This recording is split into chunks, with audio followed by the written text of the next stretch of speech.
Biz ulg'ayganimizni sezmay qolamiz. Lekin ona uchun hech qachon ulg'aymaymiz. U doim bizni o'sha kichkina, qo'lidan ushlab yuradigan boladek ko'radi. Biz charchadik deymiz. Ona esa indamay charchog'ini yashiradi. Biz yiqilsak, dunyo qulagandek bo'ladi unga. Biz kulsak, u hamma dardini unutadi. U bizni katta qilaman deb o'z orzularini jimgina yig'ishtirib qo'yganini ham bilmay qolamiz. Har safar uy eshigini ochganimizda bizni kutayotgan ko'zlar bor. O'sha ko'zlarda sog'inch ham bor, faxr ham, duo ham.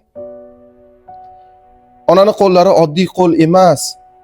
U qo'llar bizni hayotda tutib turadi. Balki biz kam aytamiz, balki kam quchoqlaymiz. Ammo bilamizki, bizning eng katta kuchimiz, eng katta boyligimiz bu ona. Aziz onalar, siz bor ekansiz, biz kuchlimiz. Siz bor ekansiz, dunyo yorug'. Rahmat sizga borligingiz uchun.